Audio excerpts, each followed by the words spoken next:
नमस्कार दोस्तों, ICT computer के माध्यम से मैं संजय कुमार आज आप लोगों के लिए विंडो इंस्टॉलेशन की सीरीज में विंडोज 11 प्रोफेशनल किस तरीके से हम इंस्टॉल करते हैं, डेस्कटॉप हो या लैपटॉप हो, सबका प्रोसेस एक ही होता है। तो उस प्रोसेस को समझाने के लिए आज मैं लाइव वीडियो रिकॉर्ड करके आपको पूरे स्टेप्स के साथ इस वीडियो में बताऊंगा कि अगर आप लैपटॉप में विंडो 11 इंस्टॉल करना चाहते हैं with the help of the pen drive तो कैसे करेंगे, चलिए देखते हैं। दोस्तों, आज के इस क्लास में आप लोगों का स्वागत है और आज के इस क्लास में हम लैपटॉप के अंदर किस तरीके से एसएसडी इंस्टॉल करेंगे और किस तरीके से उसको ओपन करते हैं, किस तरीके से उसको फिट करते हैं और किस तरीके से इसमें विंडोज़ इंस्टॉल करेंगे, सॉफ्टवेयर इंस्टॉल करेंगे, ये सारी चीज़ें दिखाने वाला हूँ इस वीडियो में। आखिरी तक, लास्ट तक आप लोग बने रहिए और अगर आपको लगे कि आपने कुछ डिफरेंट इसमें सीखा है तो वीडियो को लाइक जरूर करिएगा। अब आ जाइए स्क्रीन पे। सबसे पहले आपने अपने इस स्क्रू ड्राइवर से आपने देखना है कि कहाँ कहाँ पे पेच है।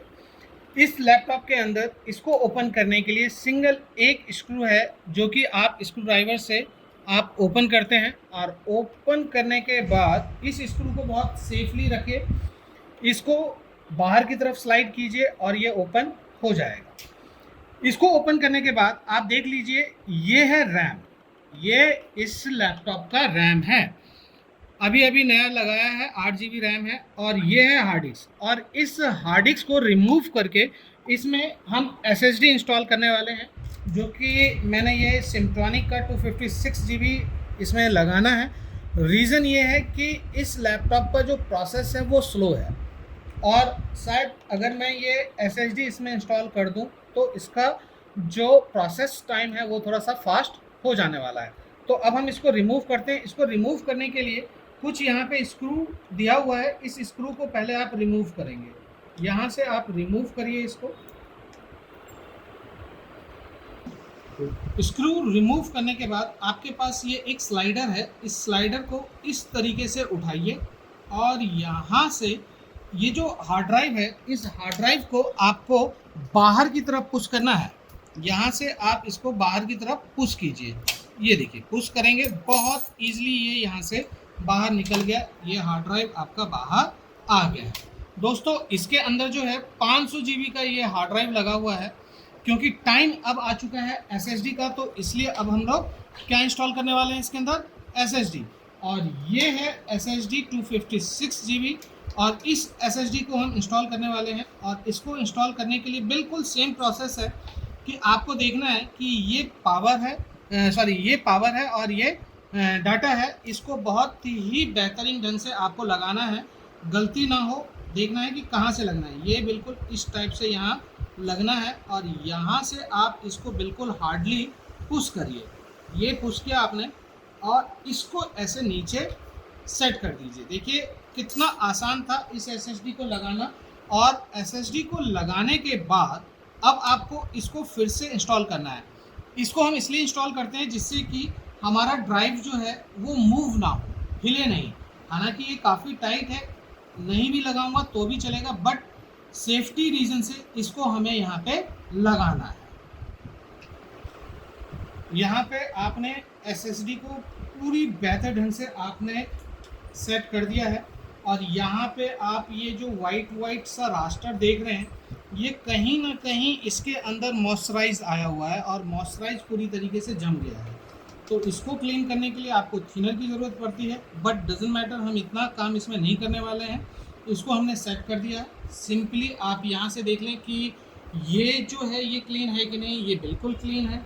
यहाँ से आप जब आप ओपन करते हैं तो इन सबको क्लीन कर लें, जिससे क्योंकि यहाँ से जो है वो साउंड बाहर आता है। अगर यहाँ पे डस्ट होगा तो साउंड नहीं आएगा, ठीक है ना। तो ये सिंपली हमने यहाँ पे इसको फिर से पैकअप कर दिया है और पैकअप लास्ट मिलेगा। अब जो है, अब टाइम आ गया है कि इसमें विंडो इंस्टॉल करना है। विंडो इंस्टॉल करने के लिए मेरे पास ये विंडो 11 का पेन ड्राइव है। अब देखते हैं कि इस पेन ड्राइव में जो विंडो 11 है वो इसको सपोर्ट करता है कि नहीं करता है। क्योंकि ये जो पेन ड्राइव है वो जनरेशन 6 से लेकर के 10 तक का कोई भी जनरेशन होगा उसको ये सपोर्ट करेगा। उसके ऊपर या उससे नीचे होगा तो वो सपोर्ट नहीं करेगा। तो इसको सबसे पहले हम USB में कनेक्ट करते हैं। USB पोर्ट जो भी आपके लैपटॉप में है उसमें आप कनेक्ट करें, USB पोर्ट चलना चाहिए। देन पावर बटन को ऑन कीजिए। पावर बटन ऑन करने के बाद आपको सबसे पहले ये देखेंगे कि क्योंकि इसमें SSD हमने नया डाला है, क्या डाला है, अब हमने इसमें SSD नया डाल दिया है। तो SSD नया डालने से क्या होगा, स्टार्ट करो। पेन ड्राइव लगाने के बाद अब हमें करना क्या है, सीधा पावर बटन को ऑन करना है। वैसे बूट कराने के लिए हमें इसमें F12 बटन की ज़रूरत है, लेकिन मुझे यहाँ पे F12 बटन यूज़ करने की कोई ज़रूरत नहीं है। रीज़न क्या है कि अभी मैंने जो इसमें हार्ड डिस्क लगाया है, SSD लगाया है, वो बिल्कुल फ्रेश है, उसमें कुछ भी नहीं है, तो वो हार्ड डिस्क को बूट ही नहीं करेगा। जो मैंने ये विंडो का पेन ड्राइव बूटेबल इसमें कनेक्ट किया है, वो डायरेक्ट पेन ड्राइव को लेगा और पेन ड्राइव को लेकर के ये सीधा पेन ड्राइव को बूट करेगा। रीज़न क्योंकि हार्ड डिस्क बिल्कुल ब्लैंक है, हार्ड डिस्क में कुछ है ही नहीं, इसलिए वो हार्ड डिस्क को बूट ही नहीं करेगा।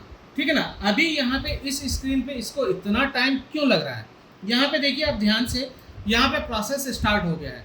अब ये जो इतना टाइम इसने वहाँ लगाया, वो रीज़न क्या था कि उसने पहले हार्ड डिस्क को रीड किया कि हार्ड डिस्क में है कुछ, तो मैं हार्ड डिस्क को बूट करूँ, लेकिन हार्ड डिस्क में उसको कुछ नहीं मिला, तो इसलिए उसने हार्ड डिस्क को बूट नहीं किया। फिर उसने ढूंढा कि और क्या चीज़ है इसमें बूटेबल जिससे कि मैं बूट करूँ, तो उसको फिर पेन ड्राइव मिला, तो फिर उसने पेन ड्राइव को यहाँ से बूट करना शुरू किया और पेन ड्राइव से बूट होकर के ये स्क्रीन आ गया है। यहाँ से आपको कुछ नहीं करना है, यहाँ से सिंपली आपको नेक्स्ट कर देना है। नेक्स्ट करिए, यहाँ से नेक्स्ट कीजिए, कोई भी चेंज करने की ज़रूरत है नहीं आपको, सिर्फ नेक्स्ट नेक्स्ट करते रहिए, ये आपका बढ़ जाएगा। यहाँ पे आ गया कि इंस्टॉल विंडोज़ 11, बिल्कुल विंडो 11 इंस्टॉल करना है और यहाँ से टर्म एंड कंडीशन को एक्सेप्ट करिए। एक्सेप्ट किया, जब तक आप टर्म एंड कंडीशन को एक्सेप्ट नहीं करेंगे तब तक ये नेक्स्ट बटन जो है वो एक्टिव नहीं होगा। यहाँ पे आप नेक्स्ट बटन को कीजिए। अब यहाँ पे कह रहा है प्रोडक्ट की, क्या हमारे पास विंडोज़ 11 का जो मैं ये विंडो 11 डाल रहा हूँ इसका प्रोडक्ट की है? नहीं है। प्रोडक्ट की ओरिजिनल विंडोज़ अगर होता, अगर मैंने ये परचेज की होती तो मेरे पास ऑलरेडी इसका प्रोडक्ट की होता, लेकिन मेरे पास ये मैंने डाउनलोडेड किया हुआ है, क्रैक वर्जन है, इसलिए इसका कोई प्रोडक्ट की नहीं होगा। तो मैं यहाँ पे क्लिक कर दूंगा आई डोंट हैव प्रोडक्ट की पे, यहाँ क्लिक करूँगा। अब ये आगे बढ़ेगा, आगे के स्टेप्स को प्रोसेस करेगा। अभी आगे क्या आने वाला है अभी हम देखते हैं। अब यहाँ पे नेक्स्ट स्क्रीन आ गया है। अब ये मेरे से कह रहा है कि यहाँ पे मेरे पेन ड्राइव में विंडोज़ 11 के जितने वर्जन्स हैं उन सभी वर्जन को ये यहाँ पे शो कर रहा है। मुझे कौन सा वर्जन इसमें करना है, होम नहीं करना है, एजुकेशनल नहीं करना है, मैं इसमें प्रोफेशनल करना चाहता हूँ। तो विंडो 11 प्रो मैंने यूज़ किया, ठीक है ना, और करके फिर यहाँ पे मैंने नेक्स्ट बटन पे क्लिक किया। नेक्स्ट बटन पे क्लिक करने के बाद अब ये आगे बढ़ेगा। अब नेक्स्ट परफॉर्मेंस पे आएगा। यहाँ पे भी मेरे को इसके टर्म एंड कंडीशन को एक्सेप्ट करना है। जो विंडोज़ का है या कोई भी सॉफ्टवेयर है उसका एक टर्म एंड कंडीशन है, जब तक आप उस टर्म एंड कंडीशन को एक्सेप्ट नहीं करोगे तब तक वो उसकी करे। अब देखिए यहाँ पे नेक्स्ट स्क्रीन जो है, इस स्क्रीन में इसने हमें ये बताया कि जो हमने इसमें ड्राइव लगाया है उस ड्राइव की इंफॉर्मेशन मुझे ये दिखा रहा है। यहाँ पे मेरे पास, आप अगर ध्यान से देखें, ज़रा जूम करें और यहाँ पे आप देखेंगे जो पहला ऑप्शन जो सिलेक्टेड है वहाँ पे लिखा आ रहा है अनलोकेटेड स्पेस। अनलोकेटेड स्पेस का मतलब ये है कि अभी जो हमने ड्राइव लगाया है उसका जो स्पेस है उस स्पेस को हमने बिल्कुल भी यूज़ नहीं किया है। अब मुझे इसको पार्टीशन बनाना है। जैसे आप लोग देखते हैं कि आपके ड्राइव में C ड्राइव होता है, D ड्राइव होता है, E ड्राइव होता है ना, वैसे ही यहाँ से हमें पार्टीशन हम यहाँ से बना सकते हैं। बट मैं यहाँ पे, क्योंकि हमारे हार्ड डिस्क का स्पेस कम है, 256 GB है, तो मैं चाहूँगा कि मैं पूरा एक ही ड्राइव बनाऊँ और एक ही ड्राइव से इसको रन कराऊँ। अगर मुझे ज़रूरत होगी तो मैं आगे जा कर के उसको डिवाइड कर सकता हूँ, बट एट प्रेजेंट हम लोग जो है एक ही पार्टीशन के साथ जाएंगे। तो यहाँ पे कुछ ऑप्शंस ऊपर आ रहा है और यहाँ पे आप देखिए, यहाँ पे लिखा आ रहा है क्रिएट पार्टीशन, नज़र आ रहा होगा क्रिएट पार्टीशन। आप इस क्रिएट पार्टीशन पे क्लिक करें और क्रिएट पार्टीशन पे क्लिक करके यहाँ पे ये स्पेस पूछ रहा है। यहाँ पे जो इसने स्पेस दिया है वो टोटल स्पेस दे रहा है हमारे हार्ड ड्राइव का। अगर मैं यहाँ पे अगर सपोज करिए मेरे को 2 ड्राइव बनाना है, पहला सी ड्राइव जो है वो 150 GB बनाना है और दूसरा 100 GB बनाना है, तो मैं यहाँ का जो स्पेस है इस स्पेस को 1,50,000 क्या दूंगा, MB दूंगा। तो वो क्या करेगा, 150 GB का बना देगा। और फिर वो पूछेगा 100 GB का क्या करना है, तो मेरे को फिर बनाना है। लेकिन यहाँ पे जैसा कि मैंने आपको कहा कि मुझे एक ही पार्टीशन बनाना है, तो मैं यहाँ पे स्पेस को कुछ नहीं करूँगा, सीधा स्पेस को यहाँ से अप्लाई कर देना है। और अप्लाई करने के बाद यहाँ से आगे बढ़ेगा, आगे अभी ये इसने बनाया नहीं है, जब ये स्पेस क्रिएट कर देगा तो ये जो नेक्स्ट ऑप्शन है वो एक्टिव हो जाएगा। देखिए उसने स्पेस बना दिया और यहाँ पे आप देखेंगे 100 MB का एक अलग बनाया है, 16 MB का अलग बनाया है, बाकी नीचे भी कुछ बनाया है इसने अलग अलग तरीके से। तो इनको कुछ नहीं करना है आपको इसमें हाईएस्ट कैपेसिटी जो दिखा रहा है वो 2,38,000 दिखा रहा है, यहाँ पे 238 GB के आसपास दिखा रहा है। ये हमारा स्पेस है, इस स्पेस को यूज़ करेंगे और इसको सेलेक्ट करके, ऑलरेडी सेलेक्ट है, सेलेक्ट करके आप इसको क्या करेंगे, यहाँ से नेक्स्ट कर देंगे। नेक्स्ट करने के बाद अब ये यहाँ से आगे बढ़ेगा इंस्टॉलेशन के लिए। यहाँ पे इंस्टॉलेशन पे हमने क्लिक किया और ये इंस्टॉल होना शुरू हो जाएगा। अब आप देखेंगे कि यहाँ पे परसेंटेज चल रहा है, अब ये 100% तक यहाँ पे रन करने वाला है। तो यहाँ पे मैं वीडियो को पॉज करूँगा, नेक्स्ट स्क्रीन पे आने के बाद मैं आपको दिखाऊंगा कि क्या आता है। अब यहाँ पे आप देख रहे हैं कि 100% कॉपी होने के बाद आपका सिस्टम रिस्टार्ट हो जाएगा। विंडो इंस्टॉलेशन के टाइम में मिनिमम 2 टाइम्स तो आपका सिस्टम रिस्टार्ट होगा, मिनिमम 2 टाइम्स आपका सिस्टम रिस्टार्ट होगा, जिसमें कि वो फर्स्ट टाइम रिस्टार्ट हो गया है। और अब यहाँ पे जो आपको शो कर रहा है installing 0%, please keep your computer on, यानी कि अब जो उसने विंडोज़ की फाइल कॉपी की है अब उसको वो क्या कर रहा है, इंस्टॉल करना उसने शुरू कर दिया है। ठीक है ना, अब यहाँ पे ये 100% तक चलेगा, ठीक है ना, तब जा कर के हम नेक्स्ट स्टेप पे पहुँचेंगे। अब देखिए यहाँ पे आपका सिस्टम जो है दोबारा सेकंड टाइम रीस्टार्ट हो गया है और यहाँ पे आप देख रहे हैं कि ये प्रोसेसिंग स्टार्ट हो गया है। अब जो ये प्रोसेस स्टार्ट हो रहा है इसमें ये कुछ ना कुछ इंफॉर्मेशंस हमसे पूछेगा, जैसे कि इस कंप्यूटर का नाम क्या देना है या नेटवर्क के लिए, इस तरीके से कुछ ना कुछ इंफॉर्मेशन ये हमसे पूछता रहेगा। तो देखते हैं कि नेक्स्ट हमसे क्या इंफॉर्मेशन ये पूछने वाला है। तो यहाँ पे हमारा नेक्स्ट स्टेज आ गया है। यहाँ पे ये हमसे कंट्री पूछ रहा है, रीज़न पूछ रहा है कि किस कंट्री के लिए है। ठीक है ना, तो अभी यूनाइटेड स्टेट है, आप इंडिया सेलेक्ट कर सकते हो। यहाँ पे आई बटन दबाइए, देखिए इंडिया जाएगा, बहुत नीचे जाएगा। ठीक है ना, बहुत नीचे तक चला जाएगा। क्या कहाँ पे स्क्रॉल आया, यहाँ पे स्क्रॉलिंग पे चलिए। यहाँ पे जितनी भी कंट्रीज़ हैं सभी कंट्रीज़ का डिटेल्स यहाँ पे आ रहा है आपके सामने, और यहाँ पे आपको इंडिया सर्च करना है और इंडिया सेलेक्ट करना है। अगर आप सेलेक्ट नहीं करते हैं तो भी कोई मैटर नहीं करता है, बाद में भी हम इसको चेंज कर सकते हैं, जब चाहें रीज़न हम चेंज कर सकते हैं। अभी देखते हैं यहाँ पे इंडिया, ये इंडिया आ गया। सेलेक्ट करने के बाद आप यहाँ से इसको यस कर लेंगे। यहाँ पे अब नेक्स्ट पॉइंट आपसे पूछेगा, वीडियो में बने रहिए, देखते रहिए। यूएस पूछ रहा है, कर दीजिए यूएस, डजंट मैटर। अब यहाँ से ये कीबोर्ड का लेआउट पूछ रहा है, इसमें कोई चेंजेस नहीं करना है, आपको इसको स्किप कर देना है, स्किप कर दीजिए। हमें कोई लेआउट चेंज नहीं करना है। लेआउट का मतलब कंट्रीज़ के अकॉर्डिंग इसका लेआउट अलग अलग होता है। ठीक है ना, तो हमें कुछ नहीं करना है। अब यहाँ पे बहुत इंपॉर्टेंट चीज़ है, ये समझ लीजिए कि यहाँ पे इसने नेटवर्क को कनेक्ट कर लिया। अब ये कह रहा है कि यहाँ पे जो आपको दिखाई दे रहा है कि सभी नेटवर्क से नाम है। अगर माइक्रोसॉफ्ट अकाउंट आपके पास है तो आप इसको कनेक्ट करें। अगर आपके पास माइक्रोसॉफ्ट में अकाउंट नहीं है तो आप यहाँ पे दूसरा ऑप्शन है, आई डोंट हैव इंटरनेट, आप इस पे क्लिक करें।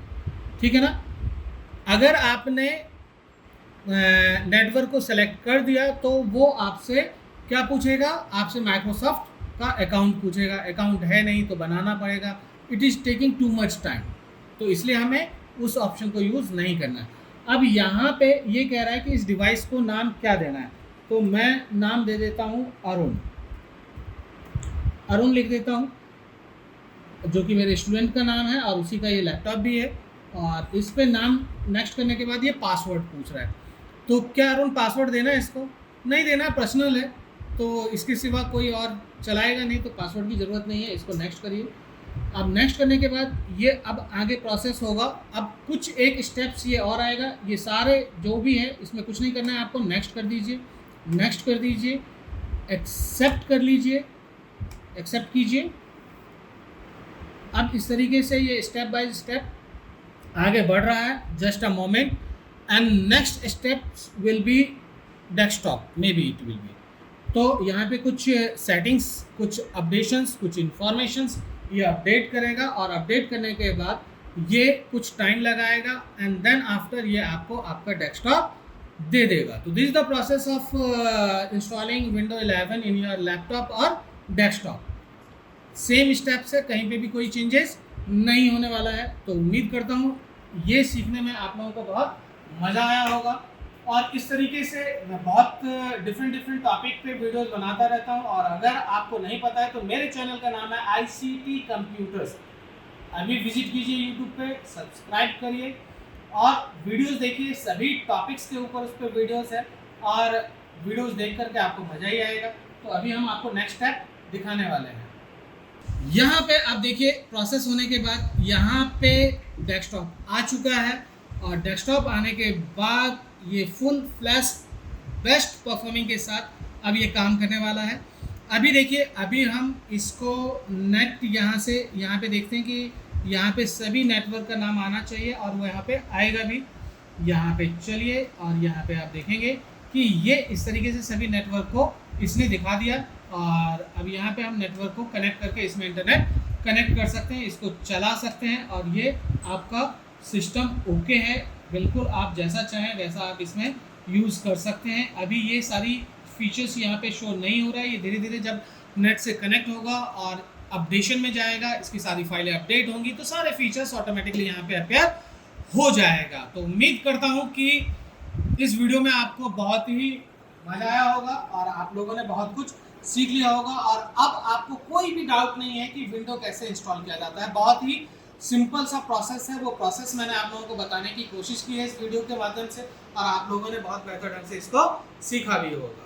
तो अब हम इस वीडियो को यहीं पे डिस्कनेक्ट करते हैं और अब हम मिलते हैं हमारे नेक्स्ट वीडियो के अंदर। तो ये था दोस्तों विंडो 11 प्रोफेशनल इंस्टॉलेशंस जो कि हमने लैपटॉप में किया। स्टेप बाय स्टेप मैंने सारी चीज़ें आपको इसमें समझाने की पूरी कोशिश की है। अगर आपको लगता है कि मैंने कुछ आपके लिए एफर्ट किया है और आपने कुछ इस वीडियो के माध्यम से सीखा है तो वीडियो को लाइक करिए।